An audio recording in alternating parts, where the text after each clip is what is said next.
Luis had always been a restless sleeper. Every night, he tossed and turned, plagued by uneasy dreams. But after his family moved to his grandfather's old house in a remote Philippine village, his nightmares grew worse. So much worse that he often woke up gasping for breath, his body paralyzed in fear. The house was old, its wooden beams weathered with age, but his mother insisted it was their fresh start. His father, a carpenter, had been fixing up the place, replacing broken furniture and reinforcing the foundation. "It just needs a little love," his mother would say, smiling as she unpacked boxes. Luis wasn't convinced. There was something about the house, something unsettling. And when the nightmares began, his unease turned into dread. It started on their first night. Luis had fallen asleep quickly, exhausted from a long day of unpacking. But in the dead of night, he woke up unable to move. His body felt like it was weighed down by an invisible force. His chest tightened, and his breath came in shallow gasps. He tried to scream, but no sound escaped his lips. Then he saw it. A shadow loomed in the corner of his room. At first, it was just a dark mass, barely distinguishable from the night. But as his eyes adjusted, he saw it more clearly. A grotesque, bloated figure crouching near the wooden post by his bed. It had hollow eyes and gnarled hands that gripped the post tightly, as though it were bound to it. Luis wanted to look away, but he couldn't. His gaze was locked onto the thing's twisted face as it crawled closer. A low, wheezing sound filled the room, like labored breathing. He felt an unbearable weight pressing down on his chest, suffocating him. His heart pounded. Then, as suddenly as it started, the pressure lifted. The shadow receded, melting back into the darkness. Luis gasped for air, his body finally able to move. He scrambled out of bed and ran to his parents' room, trembling. His mother woke instantly, concern etching her face. "Luis, what's wrong?" I couldn't breathe," he stammered. "Something was in my room." His father rubbed his eyes and sighed. "It's just a nightmare, son. You're in a new place. It'll take some getting used to." Luis shook his head. "No, it was real." His mother exchanged a glance with his father but pulled him close. "Let's say a prayer. It will help you sleep." That night, Luis slept between his parents, but he knew, deep down, that whatever he had seen was not a mere nightmare. The following days were no better. Each night, Luis found himself trapped in the same horrifying paralysis, the grotesque figure appearing by the wooden post. It would press down on his chest, its wheezing breath echoing in his ears, its hollow eyes staring into his soul. He tried to stay awake, but exhaustion always won.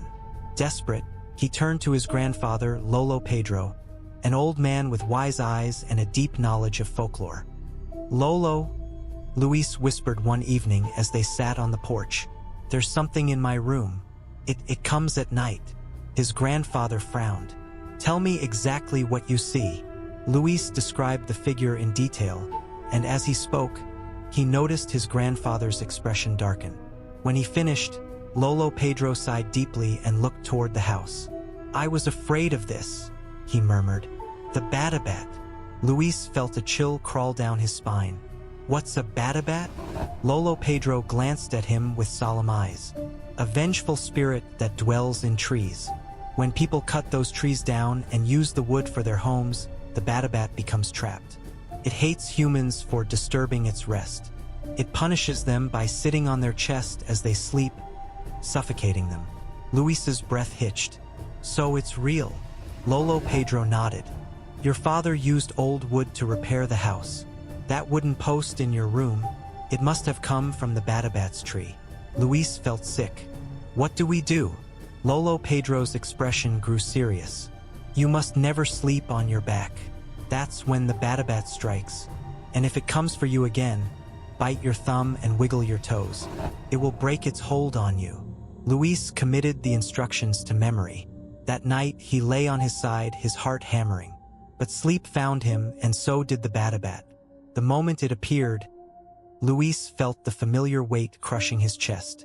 The grotesque creature loomed over him, closer than ever, its breath hot and rancid. He fought against the paralysis, screaming in his mind, "Bite your thumb, wiggle your toes." With all his strength, he forced his toes to move. Pain shot through his foot as sensation returned. Then he bit down hard on his thumb. Instantly, the crushing pressure vanished. The Batibat shrieked, recoiling into the darkness. Luis gasped for air, his body drenched in sweat. He didn't sleep for the rest of the night. The next morning, he ran to Lolo Pedro and told him what happened. His grandfather nodded grimly. "It won't stop until we get rid of the wood." Together, they convinced Luis's father to remove the cursed post. They carried it outside, dousing it in salt and prayers before setting it ablaze. Thick smoke rose into the sky, and for the first time since moving in, Luis felt a strange lightness in his chest. That night, he slept peacefully. The Batibat was gone. From then on, Luis never slept on his back, nor did he ever let his father bring strange wood into the house again. But sometimes, on quiet nights, when the wind rustled the trees outside, he swore he could hear a distant, wheezing breath, searching, waiting for another home to haunt. Sophia had always been told never to wander near the river at night. Bad spirits roam there, her abuela warned, especially her La Llorona. Sophia had heard the legend since she was little. A woman, once beautiful, had drowned her own children in a jealous rage. When she realized what she had done, she threw herself into the water, condemned to roam the earth forever, weeping and searching for her lost children. "She steals children who stay out too late," abuela would say. "If you hear her cry, run. Run as fast as you can." But Sophia didn't believe in ghost stories. At least, not until the night she heard the cries that it was a humid summer evening in their small Mexican village. Sophia and her little brother, Mateo, played outside while their mother prepared dinner. Fireflies blinked around them, and the air smelled of wet earth from the recent rain. Then she heard it, a woman sobbing, faint at first, drifting from the direction of the river. Mis Hios, ¿Dónde están mis Hios?" Sophia froze. "Did you hear that?" she whispered to Mateo. "Hear what?" he asked, frowning. Another wail carried through the air, closer this time. The hair on Sophia's arms stood up. She grabbed Mateo's hand. "Come on," she said, pulling him inside. Her mother noticed her pale face. "What's wrong, Mija?" Sophia hesitated. I heard crying outside. A woman. Her mother stiffened. Abuela, who had been slicing fruit at the table, crossed herself. "You must never listen to her," she said. "If you hear La Llorona, it means she is near. And if she finds you..." Abuela trailed off, shaking her head. "She takes children," her mother finished. "She looks for new ones to replace the ones she lost." Sophia swallowed hard. It was just a story, right? That night, she couldn't sleep. Every creak of the old house made her jump. Mateo, in his small bed across the room, snored softly, unaware of her fear. Then, sometime past midnight, it came again. Mis Hios. The wailing was right outside her window. Her breath caught in her throat. Slowly, trembling, she turned her head toward the sound. The window was fogged over, as if someone had been standing there, breathing against the glass. Sophia shut her eyes tight. "It's not real. It's not real." She pulled the blanket over her head and didn't move until morning. The next day, Sophia told her best friend, Lucia, about the voice. "You're lying," Lucia said, but her voice wavered. "Come to the river with me tonight," Sophia dared. "We'll see if she's real or not." Lucia hesitated. "You're crazy." But later that evening, as the sun dipped below the horizon, the two girls crept toward the riverbank. The water glowed silver under the moonlight, the reeds swaying gently in the breeze. Nothing seemed out of the ordinary. "See? Just a dumb story," Lucia whispered. Then, a shadow moved across the water. Sophia's breath hitched. A woman stood at the edge of the river, draped in a flowing white dress. Her long black hair clung to her face, wet and tangled. Her head jerked up. Sophia met her gaze. The woman's eyes were hollow, black pits. Her face, gaunt and sunken, twisted with grief. Then, she screamed. Terrible, bone-chilling wail. Lucia grabbed Sophia's arm. "Run!" The two girls sprinted back to the village, never daring to look back. That night, Sophia locked all the windows and doors. She wanted to tell her mother what she had seen, but she was afraid. She barely slept. Then, around 3 a.m., she heard it. A soft whisper, right outside her door. "Ms. Hios, déjame entrar." Sophia sat up, heart pounding. The doorknob rattled. "Ms. Hios." A sudden, horrible thought struck her. Mateo. She leaped out of bed and ran to her brother's room. His bed was empty. The window was wide open. "No!" Sophia screamed, shoving her head outside. Down by the river, she saw them. La Llorona stood in the shallows, her dress billowing around her. Mateo was in her arms, limp, as if in a trance. Sophia didn't think. She ran. "Mateo!" she screamed, splashing into the freezing water. La Llorona turned, her face twisted in rage. "Dajalo!" Sophia pleaded. The woman's expression flickered. For a moment, sorrow filled her hollow eyes. Then her grip tightened. Mateo's body twitched as if he was being pulled deeper into the water. "No!" Sophia screamed.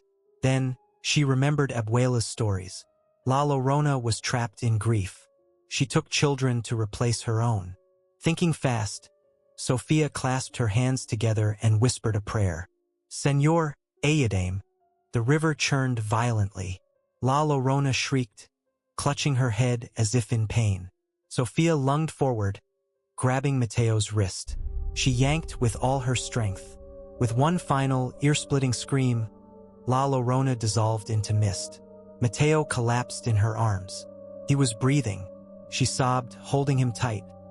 Sophia never spoke of that night. Mateo didn't remember a thing.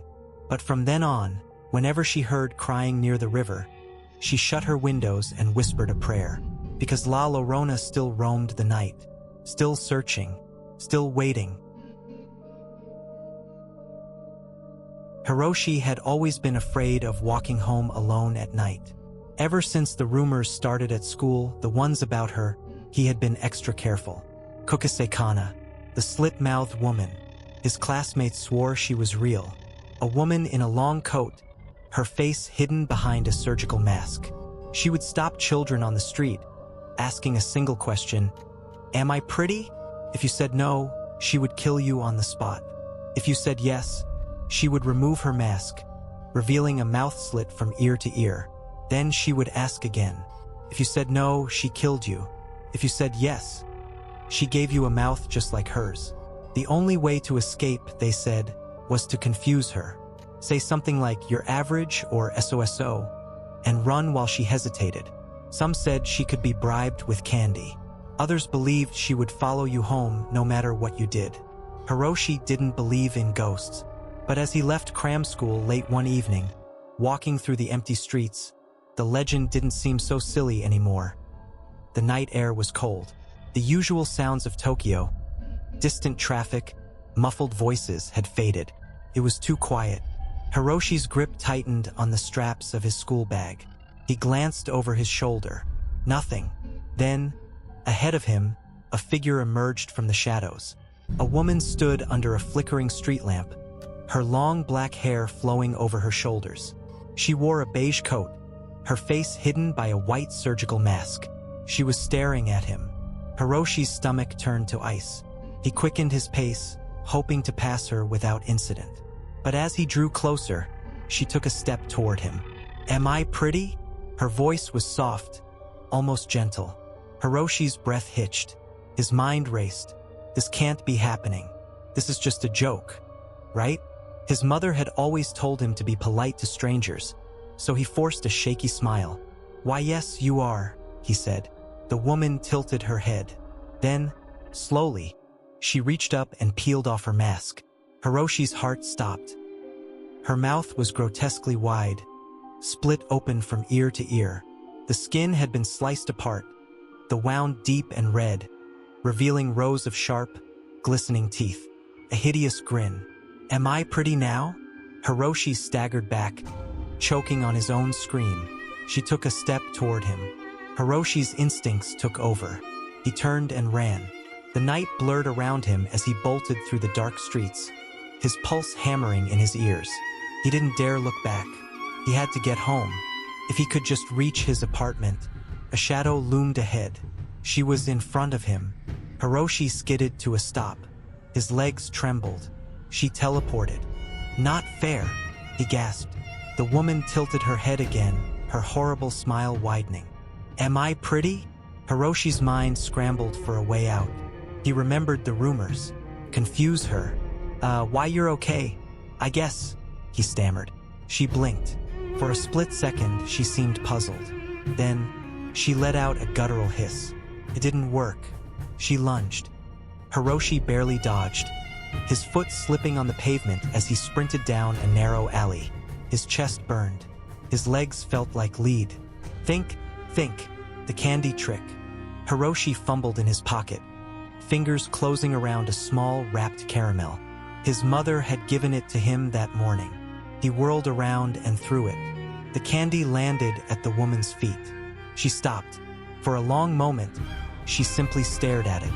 Then, to Hiroshi's shock, she bent down, picked it up, and unwrapped it with delicate fingers. She popped the caramel into her mouth. While she chewed, Hiroshi didn't waste a second. He ran. His apartment was only a few blocks away. He didn't stop running until he saw the familiar lights of his building. He burst through the entrance, slamming the door shut behind him. Safe, or so he thought. As he turned toward the elevator, a soft voice whispered behind him. "Am I pretty?" Hiroshi's blood ran cold. She was inside. His hand shot out, slamming the elevator button frantically. The doors opened. He stumbled inside, jabbing the close button. The doors began to slide shut. Then a pale hand shot between them. Hiroshi screamed as the doors jammed open. Kuchisake-onna stepped inside. The doors slid closed behind her. Trapped, the elevator started moving. She loomed over him, her rotting grin inches from his face. "Am I pretty?" Hiroshi's back pressed against the cold metal wall. "Please," he whispered. "I don't want to die." Her head tilted. "Then answer me." His heart pounded. Then an idea. "You're beautiful," he said, his voice shaking. "Too beautiful. No one is as beautiful as you." She blinked. Hiroshi forced himself to keep talking. "You don't need to ask anymore. You already know the answer. You're perfect." For the first time, Kuchisake-onna hesitated. Her face twisted, not in rage, but in sadness. For a moment, Hiroshi saw something beneath the horror. A broken woman, desperate for validation, trapped in a cycle of endless torment. The elevator doors opened. She stepped back. Then, as suddenly as she had appeared, she was gone. Hiroshi didn't sleep that night. For weeks, he feared she would return, that she would find him, but she never did. Maybe, just maybe, she had believed him. Maybe his answer had set her free. Or maybe she was still out there, waiting in the dark, for the next person to cross her path, waiting for the next victim to ask, "Am I pretty?" The first time Anya heard the name Baba Yaga, she was just a child. Her babushka would whisper the legend by the fire on cold Russian nights.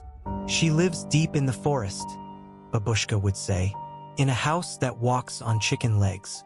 She eats children who misbehave, grinding their bones into dust. She flies through the night in a mortar, chasing those who dare cross her path. And if she catches you," babushka would run a wrinkled finger across her throat. "Beware the forest, Anya. Beware Baba Yaga." Anya had laughed then, thinking it was only a story. She wasn't laughing now. The village had always warned its children to stay away from the woods. But when Anya's little brother, Ivan, went missing, she knew where he had gone. The forest. She found his tiny footprints leading toward the trees, disappearing into the thick snow. The villagers muttered that it was too late. "Baba Yaga took him," an old woman whispered. "She never returns what she steals." Anya refused to believe it. She wrapped herself in her thickest coat, grabbed a lantern, and stepped into the darkness. The deeper Anya went, the stranger the forest became. The trees twisted unnaturally, their branches clawing at the sky. The wind carried whispers, voices that weren't her own. Then, through the fog, she saw it. A house. But it wasn't like any house she had ever seen. It stood on giant chicken legs, shifting and turning as if alive. The windows glowed with eerie light, and skulls lined the fence, their empty sockets watching her. A chill ran down her spine. She had found Baba Yaga's home. Before she could run, the door creaked open, and there she stood. Baba Yaga was hideous. Her nose was long and crooked. Her iron teeth gleamed in the firelight. Her hunched frame crackled as she moved, her long fingers curling like talons. "Ah!" the old witch sniffed the air. "A girl. You smell of fear." Anya swallowed hard.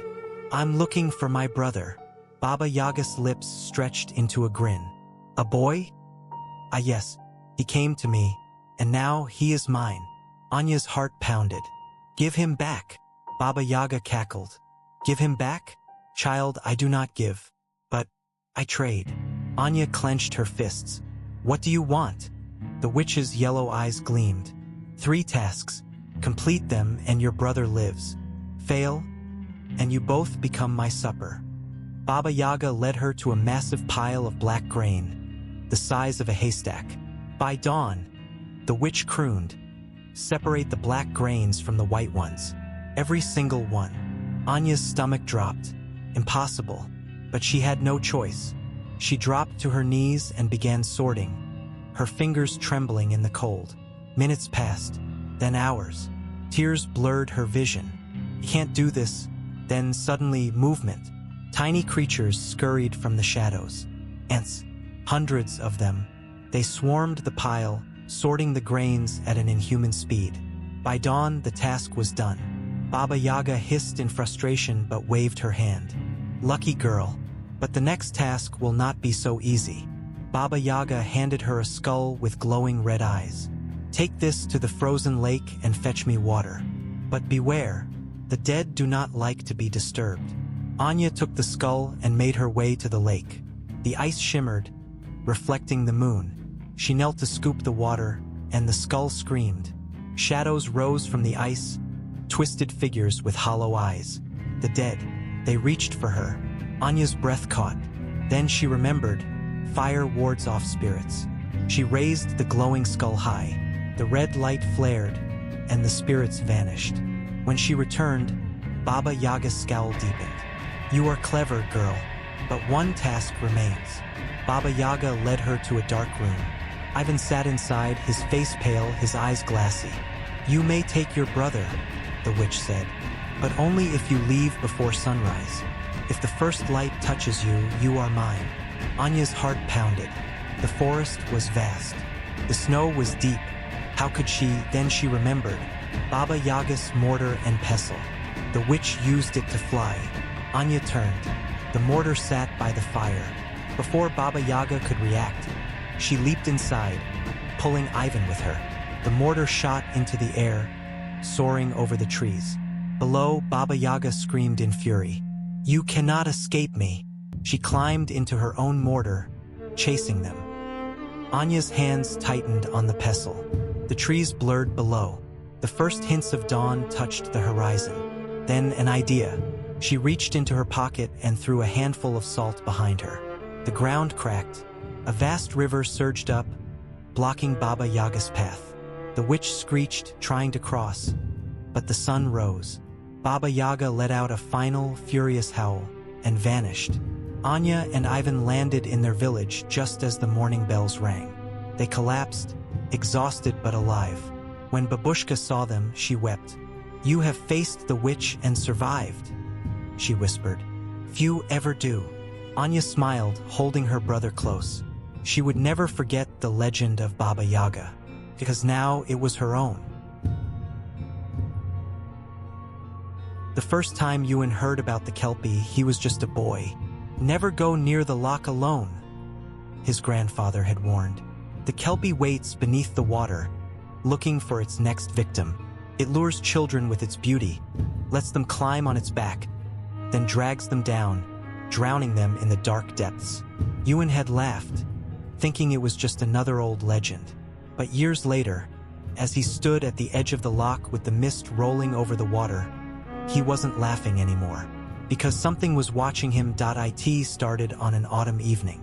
Yuan had been walking home from the village market, taking the long path around the loch. That's when he saw it. A black horse, standing perfectly still by the water's edge. Its coat gleamed unnaturally, slick like wet stone. Its mane was tangled with weeds. Something about it felt wrong. Yuan hesitated. No one in the village owned a horse like this. The horse turned its head toward him. Its eyes, deep, black as the loch itself, locked onto his. Then, to his shock, it knelt down as if inviting him to ride. A strange, whispering voice filled his head. "Come closer, child." Yuan's breath hitched. His grandfather's warning echoed in his mind. He took a slow step backward. The horse's expression twisted into something unnatural. It grinned. Then it moved. The horse lunged, its movements too fast, too smooth. Yuan turned and ran. The ground blurred beneath him. He didn't dare look back, but he felt it. The Kelpie was right behind him. His hooves barely made a sound. The whispering voice slithered into his mind. "Come back, boy. Come ride." Yuan clenched his fists, pushing himself faster. He could see the village lights ahead. Then his foot caught on a root. He crashed to the ground. Pain exploded in his knees, and before he could move, the Kelpie was above him. It loomed over him, its black eyes gleaming, its breath heavy with the scent of water and rot. A long, slimy tongue flicked across its lips. "You are mine now." Desperate, Yuan grabbed the first thing he could. His grandfather's iron knife, still in his pocket from the market trip. His grandfather had once told him, "Iron wards off dark creatures." Praying it was true, he thrust the blade forward. The Kelpie shrieked. The sound was like 1,000 voices wailing at once. The skin sizzled where the iron touched. Then, in a blur of shadow, it vanished. Yuan scrambled to his feet, gasping. The loch was still. The Kelpie was gone. That night, Yuan told his grandfather everything. The old man's face turned pale. "You were lucky, boy," he whispered. "The Kelpie does not like to lose." Yuan swallowed hard. From that day forward, he never walked by the loch alone. And when the mist rolled in, he swore he could still hear the whispers. "Come back, child. Come ride." Tabo had always been afraid of the dark. Not because of wild animals or thieves, but because of the tokalash. His grandmother had warned him since he was little. It comes at night, creeping through small holes and cracks. It is tiny but dangerous. If you see its glowing red eyes under your bed, do not move, do not breathe. His older cousins laughed, saying the tokalash was just a story to scare children. But when his sister Zanil fell ill after whispering about the creature that visited her at night, Tabo stopped laughing.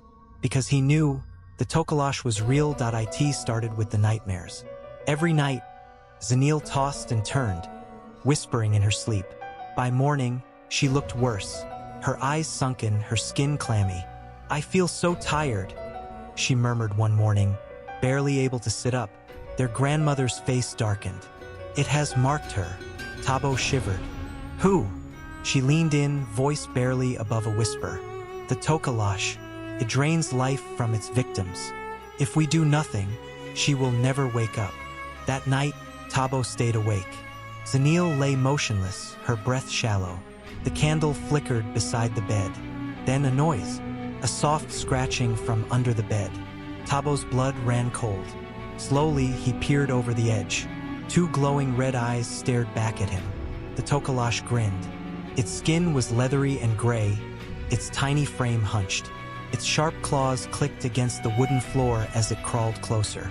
Tabo's throat tightened. He couldn't move. Then it reached for Zanil. Tabo snapped out of his fear. He grabbed his grandmother's wooden staff from beside the bed and swung. The tokalash shrieked, leaping back. His sharp teeth bared in a hiss. But it wasn't done. It lunged at him. Tabo rolled off the bed, scrambling for something, anything. Then he remembered. Tokalash's fear, salt, and fire, his grandmother had said. Desperate, he grabbed the salt bowl from the table and threw it. The grains scattered across the floor, and the Tokalash screamed. Its skin sizzled, and with a final hiss, it vanished into the darkness. By morning, Zanil's fever had broken. Her breathing was normal again. Tabo told his grandmother everything.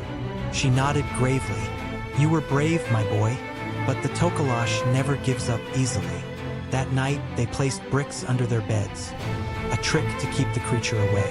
And Tabo never slept without salt beside him again, because he knew the Tokalash was still out there, waiting for its next victim.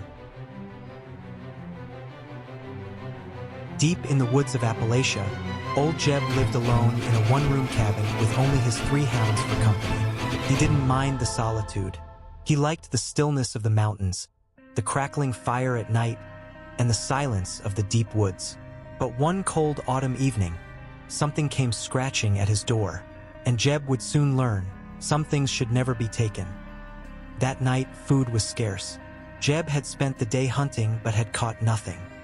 His stomach growled as he stoked the fire. His hounds curled up at his feet. Then a sound, a rustling in the brush outside. Jeb grabbed his rifle. Coyotes, maybe. He opened the door, and there, in the shadows, was a creature. It was small, no bigger than a raccoon, with black fur and glowing red eyes. But the strangest part? It had a long, hairless tail, like a rat's, but thicker, curling around the ground. Jeb's stomach rumbled. Meat. He raised his rifle and fired. The creature let out a horrible scream and vanished into the woods. Jeb stepped forward and saw its tail, still twitching on the ground. He grinned.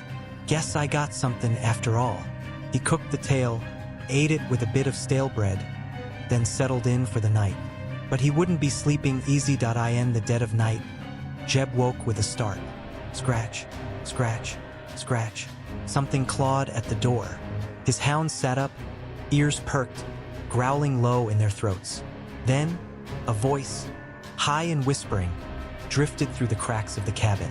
Tailapo, Tailapo, where's my Tailapo? Jeb's blood ran cold. He grabbed his rifle, threw open the door, but the night was empty. Nothing but the wind in the trees. Must be hearing things, he muttered, shutting the door. But the hounds kept growling, and the voice kept whispering. Tailapo, Tailapo, give me back my Tailapo.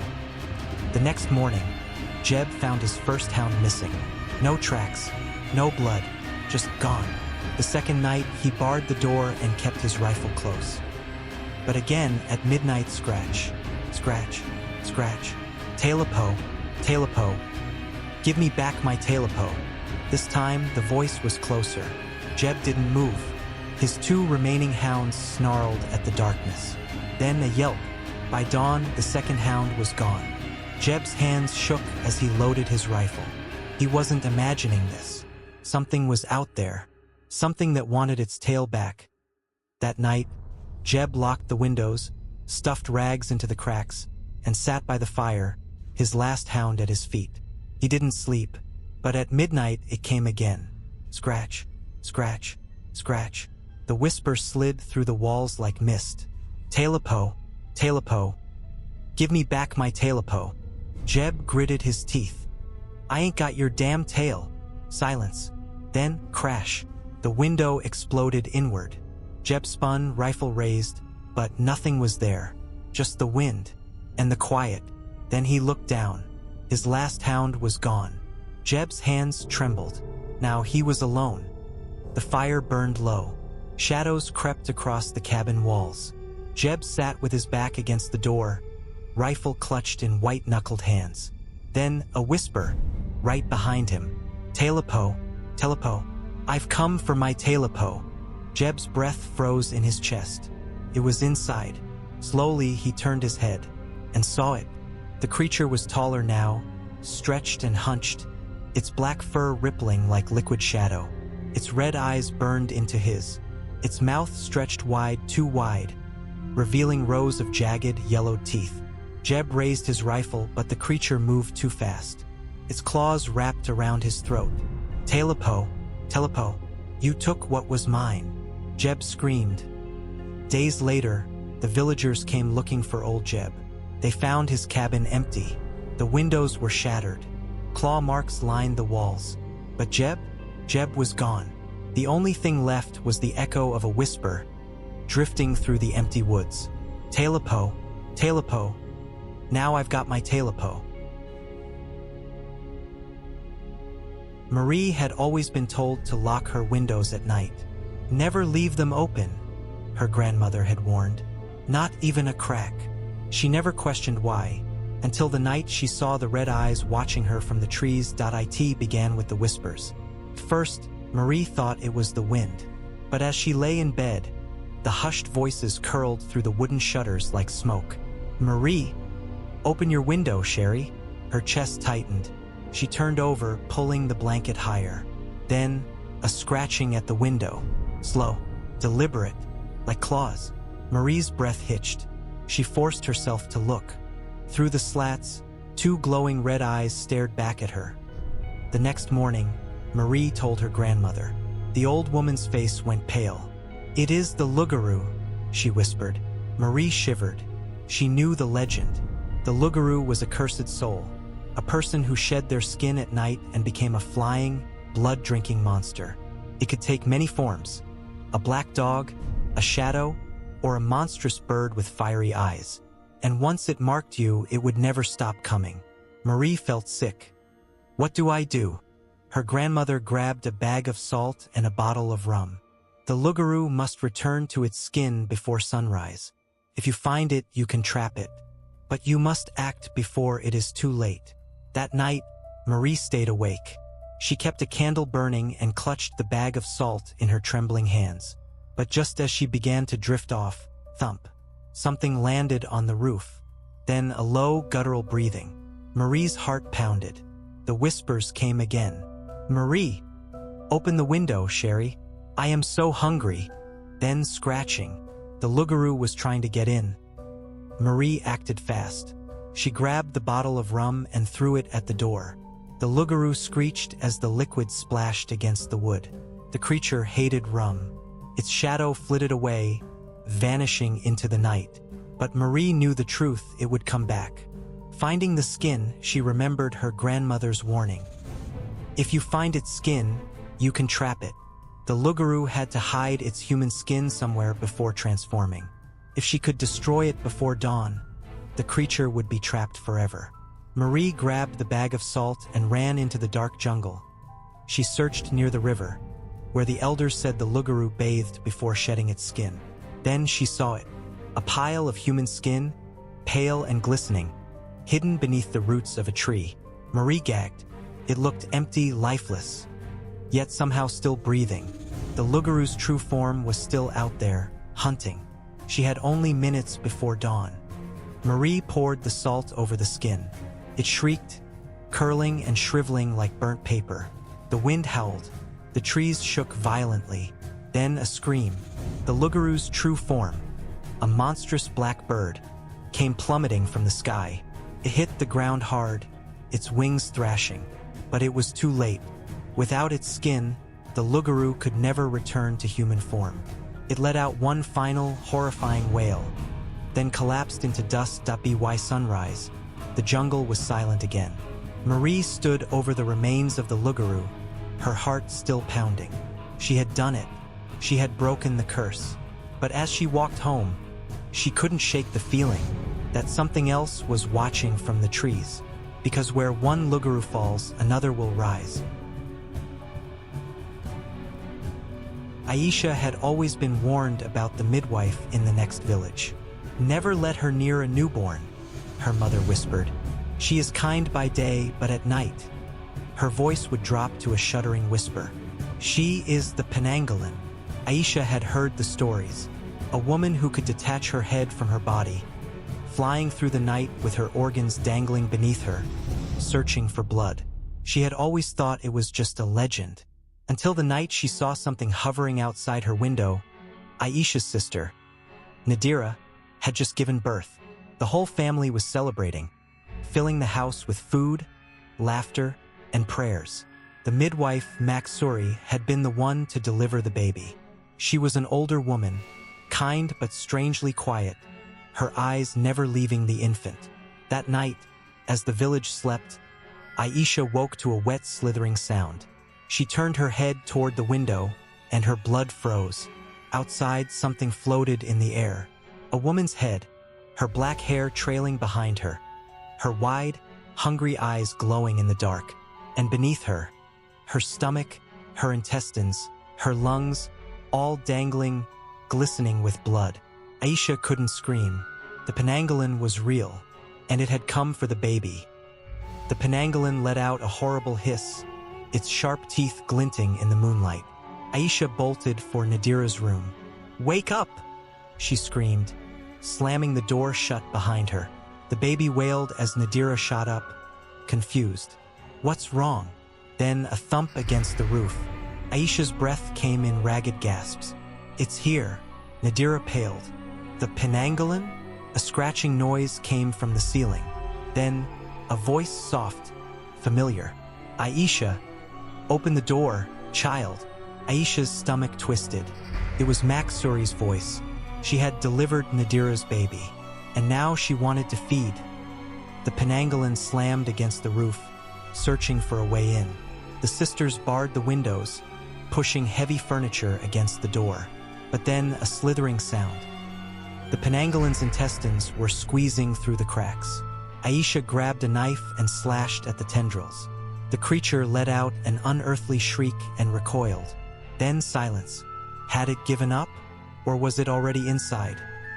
Aisha knew the legend. By dawn, the Penanggalan had to return to its headless body, hidden somewhere in the village. If they could find it and destroy it, they could end the curse forever. But where was it? Then, Aisha remembered, Maksuri never let anyone near her hut. That had to be it. She and Nadira grabbed the baby and ran into the night. They reached Maksuri's hut just as the first hints of dawn touched the sky. Aisha kicked open the door, and there it was, a lifeless, headless body, sitting upright, waiting for its return. Nadira grabbed a bag of salt, the Penanggalan's greatest weakness, and dumped it over the exposed neck. Then, Aisha took a knife and slashed the body open. At that moment, a piercing scream filled the air. Outside, the floating head twisted in agony. The sky brightened, and before their eyes, the Penanggalan burst into flames. By morning, Maksuri's hut was nothing but ashes. The village elders gathered, murmuring in horror. Aisha and Nadira never spoke of it again. But from that night on, Aisha always made sure every window stayed locked, because some monsters still linger in the dark. In the icy north of Norway, nestled between the fjords and dark forests, lay a small village where people spoke in hushed whispers of the Draugr, a creature that refused to stay dead.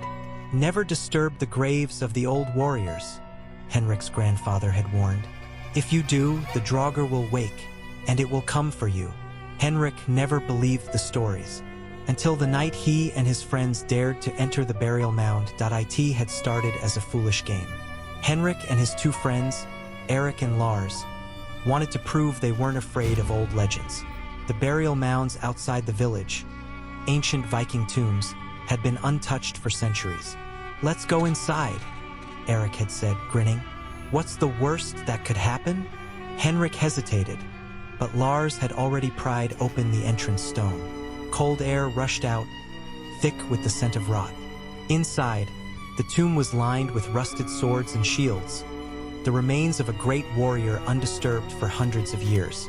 Then Lars made a terrible mistake. He reached down and took a golden ring from the corpse's skeletal finger. Henrik felt the air shift. A whisper, low and guttural, curled through the darkness. "You should not have taken that." The torches flickered, and from the shadows, something moved. The corpse sat up. Its hollow eyes flared with an eerie blue light. Its mouth opened in a silent scream, and then it stood, the Draugr, a rotting, undead warrior, skin blackened with decay, its flesh tight against its bones. It wore rusted armor and gripped a sword that should have crumbled to dust long ago. Took a step forward. Eric screamed and bolted for the entrance. Lars clutched the ring as if frozen in place. Then the Draugr moved, faster than anything dead should move. His bony hand closed around Lars' throat. Henrik grabbed his friend and yanked him free. Run! They sprinted from the tomb, the Draugr's thunderous footsteps shaking the earth behind them. As they reached the cold night air, Henrik dared to look back. The Draugr stood in the entrance, its glowing eyes locked onto them. Then, in a voice that rattled the bones, it growled, "The ring is mine, and now, so are you." That night, Henrik could not sleep. Outside, the wind howled, and the trees creaked. But beneath those sounds was something worse, heavy footsteps. They echoed through the village, slow and deliberate. Then a loud thump against his door. Henrik's blood ran cold. The Draugr had come for them.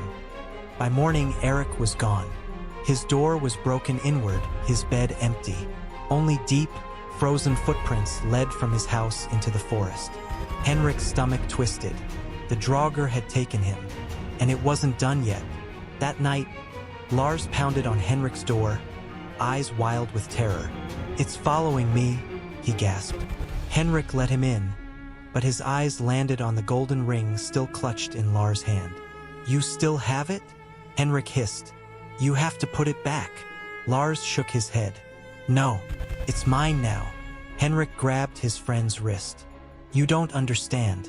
The Draugr won't stop. Not until it gets what it wants." A sound cut through the night, a low, rattling breath. Then the door burst open. The Draugr stood in the doorway, hunched and monstrous, its sword raised. Lars screamed. Henrik grabbed the ring and threw it to the floor. The Draugr's glowing eyes snapped toward it. For the first time, it hesitated. Henrik remembered his grandfather's words. Draugr cannot stand iron or fire. Desperate, he grabbed the iron poker from the fireplace and lunged. The Draugr roared as the burning metal seared its decayed flesh. It staggered back, screeching in fury. Then, in a blur of shadows, it vanished. By morning, the ring was back in the tomb. Lars left the village, never to return. And Henrik? He never went near the burial mounds again. But sometimes, on cold winter nights, he swore he could hear the heavy footsteps in the dark. Because the Draugr never truly rests. It only waits,